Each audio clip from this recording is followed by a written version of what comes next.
Hey everyone, welcome back to learn coding. आज के इस लेक्चर में हम लोग देखेंगे एरर हैंडलिंग। अब जैसे हम लोग कोई कोड लिख रहे हैं, उसमें कोई एरर आ गई, तो उन एरर को हैंडल कैसे करेंगे। जावा स्क्रिप्ट ये बहुत अच्छी फंक्शनैलिटी देता है हमें। तो सबसे पहले चलते हैं, हम लोग अपने लेक्चर के फोल्डर को क्रिएट करते हैं यहाँ से। तो ये हमारा लेक्चर होने वाला है 27। तो यहाँ से क्रिएट करते हैं लेक्चर 27 और इसका नाम रख देते हैं हम लोग एरर हैंडलिंग। और एज यूजुअल हम लोग इस फोल्डर के अंदर अपनी क्रिएट करते हैं JavaScript and index dot H T M L. एक हमें एच टी एम एल की फाइल चाहिए तो index dot H T M L करते हैं। एंड सेकंड हमें चाहिए जावा स्क्रिप्ट की, तो हम लोग करेंगे स्क्रिप्ट डॉट जे एस। आप लोग कुछ भी नाम रख सकते हैं फाइल्स का, तो ठीक है, मैंने यहाँ पे क्रिएट कर लिया इनको। एंड मेरी जो अनयूजुअल फाइल है उनको मैं यहाँ से रिमूव करता हूँ। जो हाँ, अब हम लोग क्या करेंगे, यहाँ पे सबसे पहले बॉयलर प्लेट को क्रिएट करेंगे। ये हमारी बॉयलर प्लेट आ गई और टाइटल में मैं अपना नाम दे दूंगा एरर हैंडलिंग, क्योंकि इस लेक्चर में हमें एरर हैंडलिंग ही पढ़ना है। और मैं अपनी स्क्रिप्ट डॉट जेएस फाइल को यहाँ पे इंटीग्रेट कर देता हूँ स्क्रिप्ट डॉट जेएस से कोलन, एंड सोर्स में मैं अपनी फाइल का नाम दे दूंगा स्क्रिप्ट डॉट जेएस। और मैं इसको लाइव सर्वर के अंदर ओपन कर लेता हूँ। उससे पहले मैं एक H2 यहाँ पे लगा दूंगा हेडिंग, जिसमें लिखा होगा लर्न जावा स्क्रिप्ट। और मैं क्या करूंगा, इसको ओपन करूंगा अपने वेब ब्राउजर पर। तो मैं गो लाइव पे क्लिक करूंगा, सिंपल। आप लोग ओपन कर सकते हैं किसके थ्रू, लाइव सर्वर इंस्टॉल कीजिए एक्सटेंशन से, देन यहाँ पे आ सकते हैं। ठीक है, मेरा लर्न जावा स्क्रिप्ट यहाँ पे प्रिंट होके आ रहा है। एंड अब हम क्या करते हैं, जावा स्क्रिप्ट के अंदर आते हैं। यहाँ पे मुझे एरर्स चाहिए, क्यों? क्योंकि उन्हीं को तो हैंडल करना है। तो सबसे पहले मैं कंसोल करूंगा एक ऐसे वेरिएबल को। लेट्स सपोज किशन नाम का कोई वेरिएबल है, उसको मैं कंसोल कर रहा हूँ, लेकिन उसको मैंने कहीं डिक्लेयर या फिर इनिशियलाइज तो किया ही नहीं। तो उसको एक्सेस कैसे कर सकते हैं, तो देखते हैं हमें क्या एरर मिल रही है मेरे वेब ब्राउजर पे। मैं वेब ब्राउजर पे आके इसको इंस्पेक्ट करता हूँ और फिर देखते हैं कंसोल के अंदर। देखो यहाँ पे मिल रहा है uncaught reference error, Kisan is not defined. एक अनकॉट एरर मिल रही है जिसका नाम है रेफरेंस, और उसमें क्या लिखा रहा है, किसन इज नॉट डिफाइंड। मतलब कि जो भी वेरिएबल मैंने यूज किया है या फिर एक्सेस किया है वो डिफाइंड नहीं है। ये एरर आ गई। अब इसको हैंडल कैसे करेंगे वो देखते हैं। एरर को हैंडल करने के लिए हम लोग यूज करते हैं ट्राई कैच ब्लॉक का। तो इसका सिंटेक्स सबसे पहले देख लेते हैं, ट्राई एंड देन हमारे करली ब्रेसेस, और इसके बाहर हम क्या करेंगे, कैच को यूज करेंगे। कैच, ऐसे कैच लिखेंगे और उसके बाद पैरेंथेसिस लगाएंगे कैच के बाद। ये पैरेंथेसिस एक ऑब्जेक्ट लेता है जो कि होती है एरर। ठीक है, अभी उसको समझेंगे। एंड फिर हम यूज करेंगे करली ब्रेसेस। ये हमारे ट्राई कैच ब्लॉक का सिंटेक्स हो गया। और इसके अंदर अभी एरर थ्रो कर रहा है, तो इसके अंदर एक हम ऑब्जेक्ट पास कर देंगे, कोई सा भी नाम दे सकते हैं। लेट्स सपोज मैं दे दे रहा हूँ ERR। ये ऑब्जेक्ट क्या करेगा, इसको भी अभी समझेंगे। तो यहाँ पे मैं सिंपल करता हूँ कंसोल डॉट लॉग को ट्राई के अंदर। ट्राई ब्लॉक करता क्या है, सिंपल समझो। ट्राई ब्लॉक के अंदर जितना भी कोड लिखा होगा वो उसको टेस्ट करेगा। टेस्ट करने पे अगर उसमें कोई एरर नहीं है तो सिंपल उसको एग्जीक्यूट कर देगा। अगर उसमें एरर्स हैं तो वो पास कर देगा कैच ब्लॉक के अंदर, देन वो एरर हैंडल करेंगे हम लोग कैच ब्लॉक के थ्रू। तो जैसे इसमें एरर है तो मैं क्या करूंगा, इस एरर को ही प्रिंट करा लूंगा। तो मैं प्रिंट कराता हूँ यहाँ पे कौन से एरर को, अपने ERR एरर को। क्यों? क्योंकि ERR के अंदर ही तो इस एरर को होल्ड किया हमने, ये ऑब्जेक्ट है हमारा। तो चलो देखते हैं अब मुझे मिल क्या रहा है वेब ब्राउजर पे। जब मैं कंसोल पे आके देखता हूँ तो रेफरेंस एरर तो मिल रहा है, सेम मिल रहा है, किसन इज नॉट डिफाइंड। लेकिन अब ये एरर नहीं है, अब ये एक मैसेज है। क्यों? क्योंकि मैंने एरर को हैंडल कर लिया है ट्राई कैच के थ्रू। तो यहाँ पे ये मैसेज दिखा रहा है, एरर होती तो रेड में आता, राइट। तो यहाँ पे मैसेज दिखा रहा है रेफरेंस एरर और किसन इज नॉट डिफाइंड। लेकिन ये दोनों चीजें है क्या, पहले वो समझते हैं। ये जो एरर ऑब्जेक्ट है यहाँ पे दो चीजें होल्ड करता है। फर्स्ट, मेरी एरर का नाम, एरर का नेम। सेकंड, एरर का मैसेज। तो अब ये ऑब्जेक्ट है, तो ऑब्जेक्ट में से वैल्यूज को एक्सेस करने के लिए हम लोग क्या करते हैं, डॉट ऑपरेटर का यूज। तो सिंपल मैं करूंगा डॉट नेम। तो जब मैं नेम को एक्सेस करूंगा तो मेरी एरर का नेम आ जाना चाहिए। और सेकंड मैं करता हूं एरर डॉट मैसेज को एक्सेस, तो मेरे मैसेज भी आ जाना चाहिए। तो मैं कंसोल करता हूं, ब्राउजर पे देखता हूं, तो रेफरेंस एरर, मेरा एरर का नेम आ गया and Kisan was not defined, error का मैसेज आ गया। तो अब देखते हैं यहाँ पे और थोड़ा सा फर्दर इसको डीप।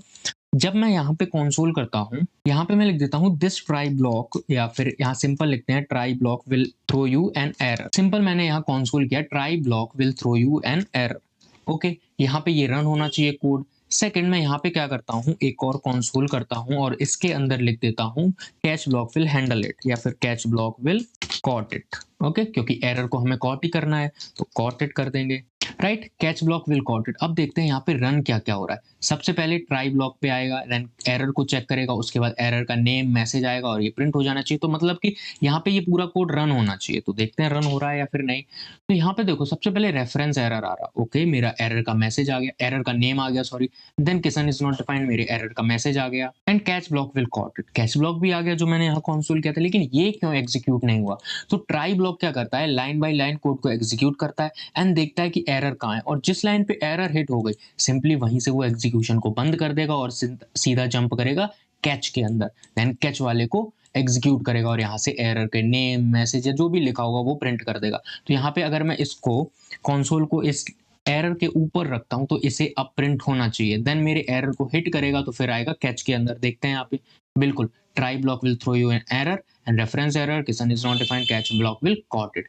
अब एरर हमारी क्या सिर्फ रेफरेंस एरर होती है? नहीं, एरर बहुत सारी टाइप की होती है। इसके लिए हम लोग क्या करेंगे, एमडीएन पे आएंगे, अपने एमडीएन जेएस एरर हम लोग अगर सर्च करें तो यहाँ पे मुझे एरर का जावास्क्रिप्ट एंड एरर के टाइप्स भी पता चल जाएंगे। बहुत सारे एरर होते हैं, एरर के टाइप्स यहाँ देखेंगे, evaluation error, range error and reference error, syntax error, type error, बहुत सारी टाइप की एरर होती है। इनको इंडिविजुअल तो हम लोग नहीं देखेंगे, सिंपल इस वीडियो में हमारा मोटिव है कि एरर को हैंडल कैसे करते हैं। अब देखो, ट्राई कैच ब्लॉक की हमें नीड क्यों पड़ी?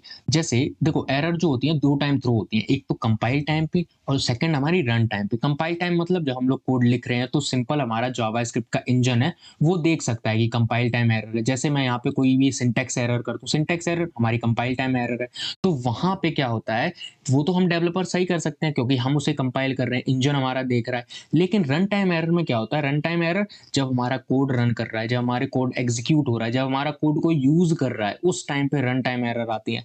तो उनके लिए हम लोग ट्राई कैच ब्लॉक का यूज करते हैं। लेट्स सपोज मैं वेदर एपीआई का यूज कर रहा हूँ और वहां से कुछ डेटा फैच कर रहा हूँ, ठीक, और उस डेटा में एरर आती है। कैसे आ सकती है? लेट्स सपोज एक यूजर है, वो उस डेटा को एक्सेस कर रहा है, मैंने कोड लिखा वेब एपीआई के थ्रू, एंड एक यूजर वो कोड को यूज कर रहा है, कैसे, एक एप्लीकेशन के फॉर्म में, और वहां से वो एक ऐसी सिटी का नाम डाल दे रहा है जो एग्जिस्ट नहीं करती है, तो वहां पे एरर आना चाहिए।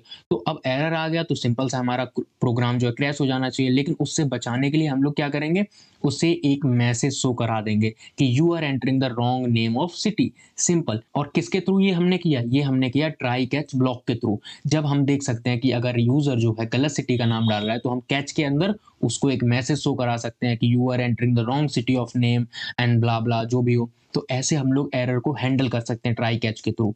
ठीक, यूज समझ में आ गया। वहीं पे एक और कॉन्सेप्ट आता है फाइनली का, तो हम फाइनली भी लिखते हैं यहाँ पे। फाइनली क्या करता है? फाइनली भी कोड को रन करता है। तो मैं यहाँ पे कंसोल कर दूं कि this is finally block, this is finally block, मैंने यहाँ पे लिख दिया। लेकिन फाइनली ब्लॉक का यूज क्यों पड़ा? लेट्स सपोज यहाँ पे ट्राई हुआ, ट्राई में टेस्ट किया कोड को, कोई एरर नहीं निकली, तो सिंपल इसको रन कर देगा, देन कैच पे तो आएगा ही नहीं। लेकिन कैच पे नहीं आएगा उसके बाद भी ये फाइनली पे जाएगा। फाइनली का मतलब समझो, ये फाइनली कोड रन होना ही है, चाहे कैच में जाए या फिर एरर आए या फिर ना आए। अगर फाइनली लिख दिया तो फिर एरर आने पे या एरर ना आने पे, दोनों कंडीशन में ये कोड रन होगा मेरा। तो अब देखते हैं, जैसे एरर आ रहा है फिलहाल में अभी, तो मैं अगर ब्राउजर पे देखूं यहाँ पे, तो try block will throw you an error, ये भी आ रहा है, रेफरेंस एरर, मेरी एरर का मैसेज नेम भी आ रहा है एंड एरर का मैसेज भी आ रहा है, and catch block will caught it, this is finally block, मेरा फाइनली वाला भी रन हो रहा है। वहीं अगर कोई एरर आ ही ना, तो मैं इसको कमेंट कर देता हूँ, अब कोई एरर तो है नहीं, तो ये कैच वाला ब्लॉक जो है वो रन होना ही नहीं चाहिए। तो अब देखते हैं, simple try block will throw you an error, ये वाला मेरा कोड रन हुआ। सेकंड फाइनली वाला रन हुआ, this is finally block, catch में वो गया ही नहीं, क्यों? क्योंकि एरर नहीं आया। लेकिन फाइनली तो फिर भी रन हुआ, राइट। यहाँ पे हमने क्या सीखा इस वीडियो में, ट्राई कैच ब्लॉक के थ्रू कैसे हम लोग एरर को हैंडल कर सकते हैं। नेक्स्ट वीडियो में हम लोग देखेंगे कि कैसे हम लोग कस्टम एरर को थ्रो करा सकते हैं। अभी मैंने क्या बताया था कि यूजर को मुझे एरर देनी है, कौन सी error? You are entering the wrong city of name, right. तो वो कैसे कर सकते हैं, कस्टम नेम कैसे बना सकते हैं, एरर का कस्टम मैसेज कैसे क्रिएट कर सकते हैं, वो सब हम लोग नेक्स्ट वीडियो में देखेंगे जब हम एरर को थ्रो करेंगे, राइट। तो आई होप आप लोगों को ये वीडियो समझ में आया होगा कि कैसे हम लोग एरर को हैंडल कर सकते हैं ट्राई कैच ब्लॉक के थ्रू। और फाइनली ब्लॉक क्या होता है ये भी समझ में आया होगा। फाइनली मतलब ये सिंपल सा रन होना ही है। तो हम मिलते हैं फिर अपने नेक्स्ट लेक्चर में एक नए टॉपिक के साथ। तब तक के लिए बाय बाय।